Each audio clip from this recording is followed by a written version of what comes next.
All right, let's take a look at gold, silver, and the mining stocks but not in that order, though. We're going to start with the mining stocks. Agnico Eagle Mines, which I've called for sector leader for a couple of years now, and for good reason. Look at this. The January candle was pretty spiky on the upper side, but new historic high, up 32.1% for the month. 32%, 251. 251, this was $41. And 33 if you go back, you know, 3.5 years.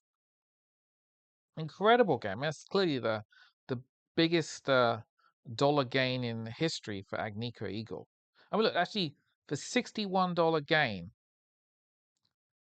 is that gain alone is bigger than the stock was actually valued until around two, until summer of 24. It's incredible. Yeah, we're overbought, but hey, the issue here is, right? Do you think gold's going to go to 6,000? You'd have to be crazy not to believe it won't. It will. It's going to go way past 6, 7, 8, 9. And yeah, you can assume. How long until gold hits 10K? And of course, there is issue about rumors that Trump will want to revalue gold and as a way to strengthen the dollar and suggest that, hey, a 50 trillion deficit isn't going to matter if you have 25 trillion or so of gold. Anyway, hell of a game for Agnico Eagle. First Majestic Silver, another one. So look at this. Look at this. New historic high, 53%. Incredible. This was a stock that was $4. Look at this rounded bottom.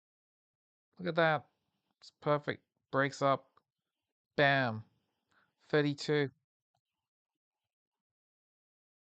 Incredible. Anglo Gold Ashanti, near historic high, 37%. Barrick Mining, not a new historic high, but still 11.7% is it's a very powerful gain. Core Mining, 32.8%, 27s.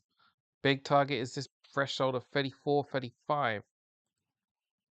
DRD Gold, again, not a historic high, but 22%. Endeavor Silver, which had earnings on Friday, they were mediocre earnings though. I do remember the EPS for Q4 was only 2 cents. I don't like that. That's not good. I mean, still the stock's up 27%, but there are better miners out there. Franco-Nevada, royalty miner up 19%. That's also a new historic high. Goldfields up 17%. Hecla, surprise. I mean, it had a massive drop in January from the high, but still, net gains of 10% for the month. Harmony Gold up, yeah, a little bit laggy to the sector, 6.6%. But again, look at the candle. That's a bullish engulfing candle with a floor spike. In fact, look at the spikes. Buyers are coming in. The buyers are coming in. The buyers are coming in on every little cooling wave. Bullish. Kinross Gold had earnings recently. 17% bullish. Newmont, arguably the best gold miner in the world. Not a new historic high, but 15.7%, 130 exactly. Soft target 150. I think Bernstein had a target on last Friday of 157. I'm looking for 200 plus when gold is sustainably above, arguably 7K. Pan American Silver, arguably the best silver miner in the world, 25.8%. Again, not quite a new historic high, but clearly one's coming, right? In fact, look, keep in mind, many of these stocks are going to jump massively on Monday morning. This assumes gold and silver are jumping on geopolitical upset as a result of the war on Iran. So yeah, what's this gonna be? What's this gonna be on Monday? 5% up, maybe 10. I mean, if it's up 10% on Monday, that's almost $7. That'll get it to what, 70, 75? Royal Gold, royalty miner up 13.8%. SSR mining, 41%. Incredible. Look at this. I was talking about this for a few months. Nobody cared.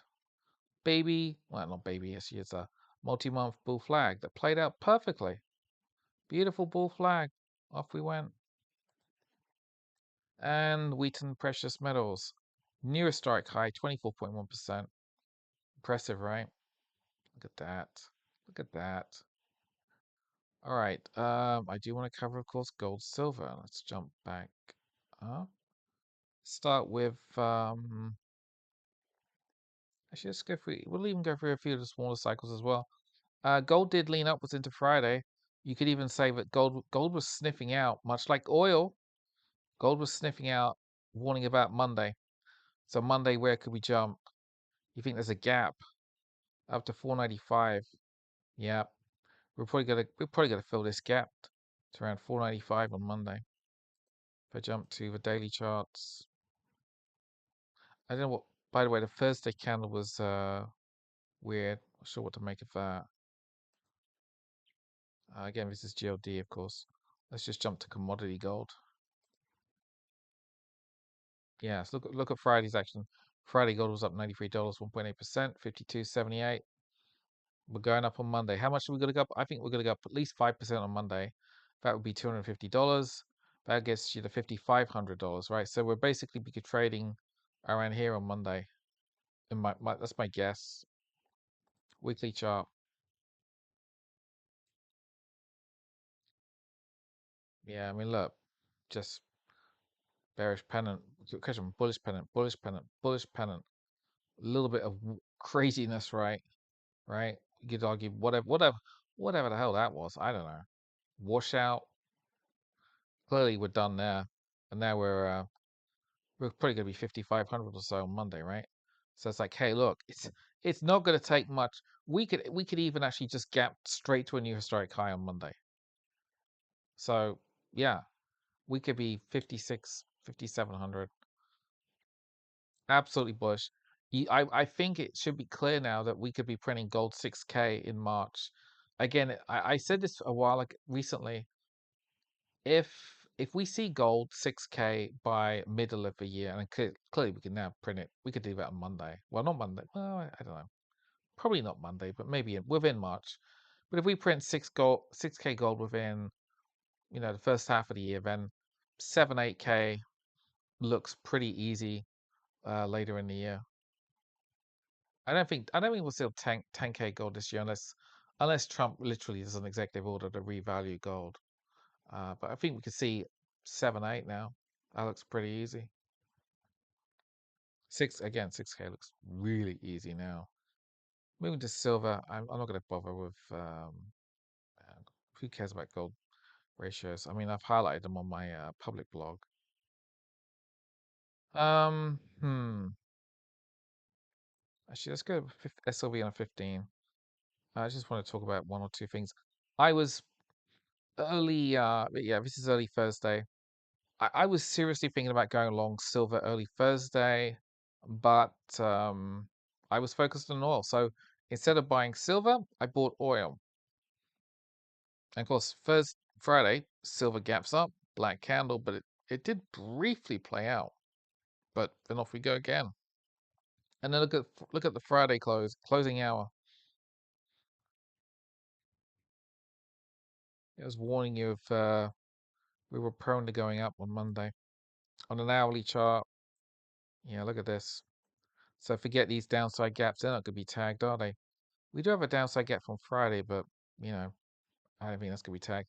Instead, it looks like a Monday we're going to gap somewhere into here. So if silver gaps up 10%, 85 plus another what 8? I guess you what 93. I wouldn't be surprised to see silver gap, well SLV gap up to 90, 96. Should be a $12 gain. That'd be 40.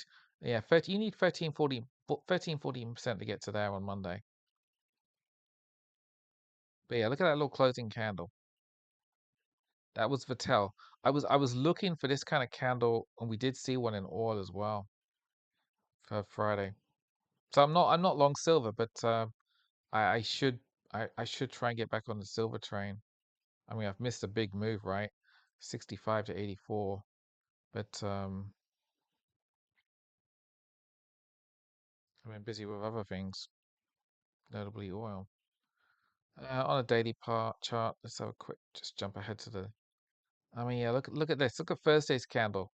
Um, it's a bit of a long tail for to be a hammer, but again, actually, look at Wednesday's candle.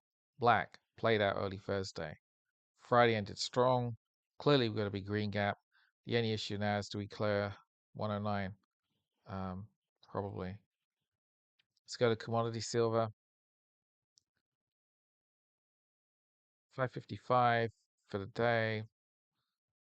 Actually, what I didn't do was go to commodity gold on a monthly.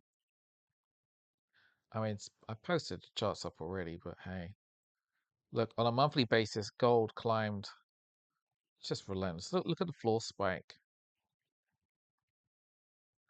$390, 8% for the month. What a powerful candle.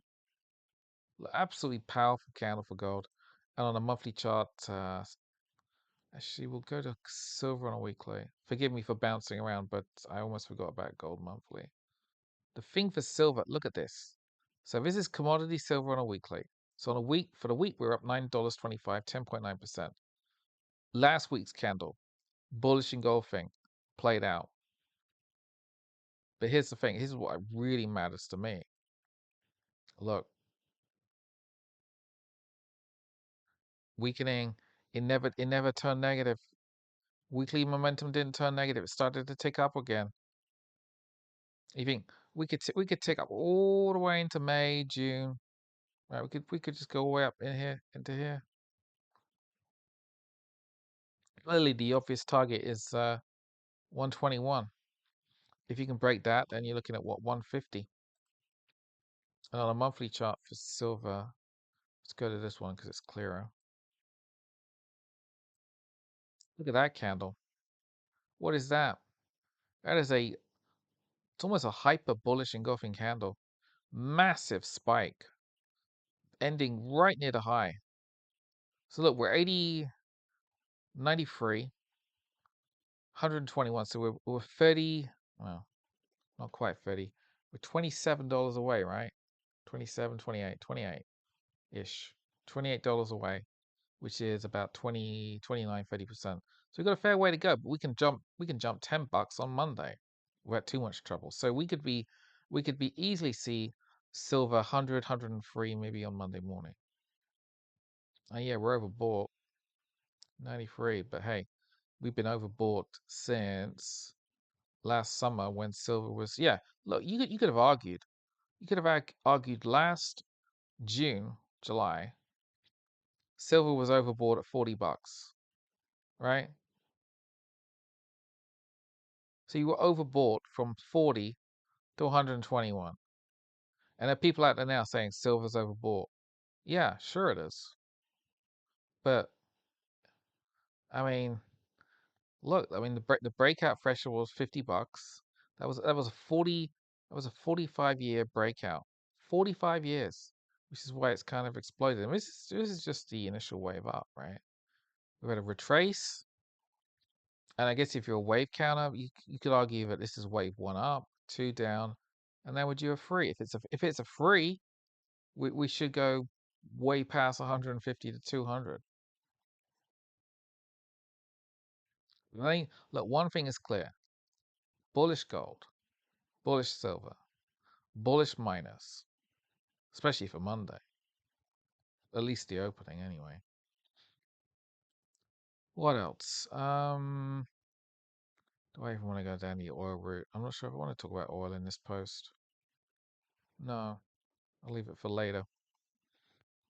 But yeah, bullish gold, silver, oil.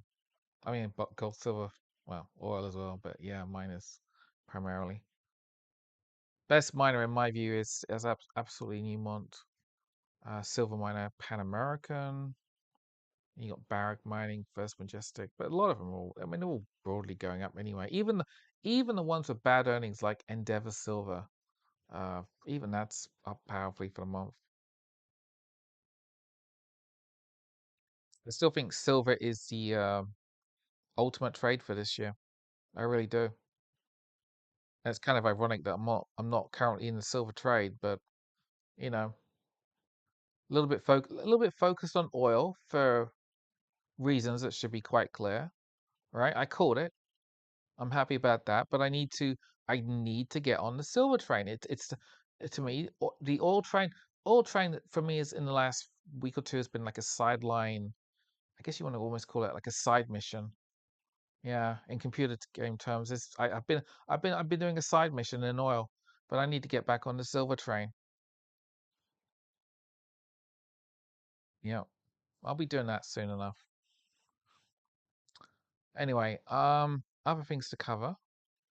Bullish gold silver miners, and we'll leave it there.